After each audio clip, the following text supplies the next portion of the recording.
Hi team, we've got Tuesday's workout for you. We are still going with our kind of longer conditioning piece, but we're going to work for the full minute this time rather than taking some rest.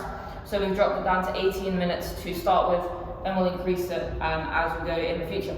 So our three movements, we've got a clean and jerk, we've got an air squat, so it's a normal squat, and we've got some form of movement.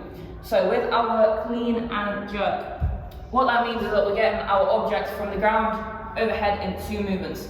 So with our snatch, we do it in one movement. With our clean and jerk, we do it in two. So we've got the clean, which is where we get the object from the floor up to our shoulder, and then we've got the jerk, which is when we get it from our shoulder over our head. So if you've got something you can hold in one hand or something in two, doesn't really matter, same kind of points apply. So at the bottom, we've got a nice flat back, just like my deadlifts or any other movement that we're doing from the floor. We still want that good position at the bottom. From here, I'm going to allow my chest and my hips to rise at the same time. I'm going to pull the object up, and then I'm going to turn my elbow under it so that it gets up to my shoulder. I'm going to keep it nice and close on the way up. I'm not going to let it swing out, okay? So it's going to stay nice and close. I'm going to catch it up here. If your object is a bit heavier, you will need to drop under it a little bit, so you'll receive it in sort of like a kind of half a squat. So you'll get it here and then stand up. So yeah, keeping it nice and close. Whip your elbow underneath it, and then here your elbow is going to be facing forwards, okay? So that's our clean. Then we are going to get it over our head, so you can just press it, or we can dip if your object is a little bit heavier. As we dip, I extend my legs. That's what gives me the power to get the object over my head so my arms don't get too tight.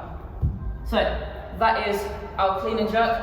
We're going to alternate sides every time. So I'm going to do my left side, then I'm going to do my right. You can swap hands on the floor or in the air if you're comfortable with that. If you've got something that you're holding in two hands, obviously we're just going to have it in two hands the whole time. Same thing again, keep it nice and close, whip your elbows under, get it over your head. Second one is our squat, just a normal squat, hips back and down, keep your arms away from you every time. Just keep your chest nice and upright. Third one, we are just moving. So if you've got room to run, you can run. You can do jumping jacks, you can do burpees. If you've got like at the bottom of the stairs, you can just kind of run up and down one of the steps, or run around the whole stairs. Just do something that gets your heart rate up, and then that's a challenge. Can we keep the rest of it moving well when we've got that elevated heart rate? So as I said, we've got 18 minutes, we're going to work for the whole 18 minutes. So, quick transitions, that's why we've not got too much equipment. We've just got one movement that we'll use our equipment just so we're not kind of faffing about in between. So 1 minute of our clean and jerk, 1 minute of squats, 1 minute moving, and we're going to go through that for 6 rounds to get our 18 minutes in total. Have fun.